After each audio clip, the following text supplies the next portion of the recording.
13 जून को इजराइल और ईरान के बीच लड़ाई शुरू होने के 2 दिनों में ही कच्चे तेल की कीमतें करीब 12% बढ़ गईं। सोने के दाम भी तेजी से बढ़े। नमस्ते, मैं हूं आदित्य। अगर जंग बढ़ी तो कौन सी चीजें महंगी हो जाएंगी, उसकी वजह क्या है और भारत पर कितना असर पड़ेगा, जानेंगे आज के एक्सप्लेनर में। ईरान और इजराइल के बीच संघर्ष शुरू होते ही 24 घंटे में इन तीन चीजों की कीमतें तेजी से बढ़ने लगी। 13 जून को क्रूड ऑयल की कीमत 8.2% बढ़कर $73 प्रति बैरल हो गई। 14 जून को भी तेजी जारी रही। IBJ के मुताबिक 13 जून को भारत में 24 कैरेट सोने की कीमतें 1.65% बढ़ोतरी के साथ 99,058 रुपए प्रति 10 ग्राम तक पहुंच गईं। 14 जून को यूरोप में नेचुरल गैस की कीमतें 5% तक बढ़ीं और $12 प्रति MMBTU हो गईं। आखिर इजराइल ईरान संघर्ष शुरू होते ही तेल और सोने के दाम क्यों बढ़ने लगे, अब ये समझते हैं। मिडिल ईस्ट में दुनिया का 30% से ज्यादा तेल और गैस निकलता है। यहाँ स्ट्रेट ऑफ हॉर्मुजा यानी वाटर चैनल है। ये एक समुद्री गलियारा है जो सऊदी अरब, कतर, UAE, इराक, बहरीन और कुवैत जैसे देशों से तेल और गैस की सप्लाई के लिए जरूरी है।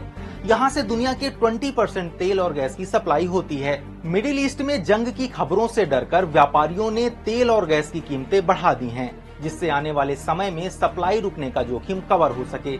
इसे जोखिम प्रीमियम भी कहते हैं। 2019 में सऊदी अरब के तेल ठिकानों पर ड्रोन हमले के बाद तेल की कीमतें 15% तक बढ़ गई थीं। वहीं दुनिया भर में जब भी जंग के हालात बनते हैं तो लोग जोखिम वाले इन्वेस्टमेंट को छोड़कर सोने में पैसा लगाते हैं।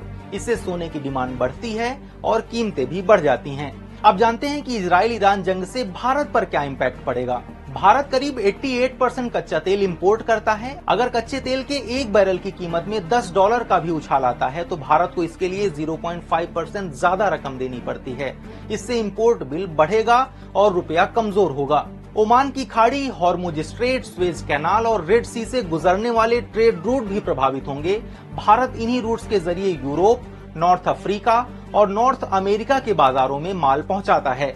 ऐसे में रूट्स बदलने से लागत और समय ज्यादा लगेगा। भारत ईरान को चावल, चाय, फार्मा प्रोडक्ट्स, तराशे हुए हीरे, ज्वेलरी और इंजीनियरिंग के सामान एक्सपोर्ट करता है। इससे जुड़े व्यापारियों को भी नुकसान हो सकता है। भारत इजराइल से ड्रोन, मिसाइल, रेडार, हीरे और इंडस्ट्रियल इक्विपमेंट इंपोर्ट करता है।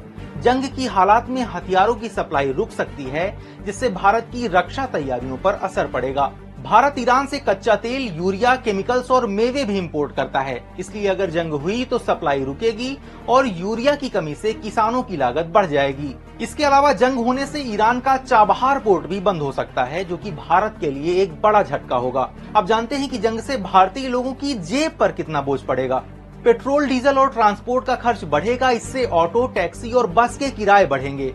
ट्रांसपोर्ट महंगा हुआ तो जरूरत के सामान भी महंगे हो जाएंगे। इंपोर्ट बाधित होने से सब्जियां, दाल, तेल और मेवे समेत कई सामान महंगे हो सकते हैं। रसोई गैस यानी LPG की कीमतें और बिजली की दरें भी बढ़ सकती हैं। इसके अलावा ईरान का एयर स्पेस बंद होने से फ्लाइट्स को घूम कर जाना पड़ेगा। इससे रास्ते 2 से 8 घंटे लंबे हो जाएंगे और फ्यूल की खपत भी बढ़ेगी।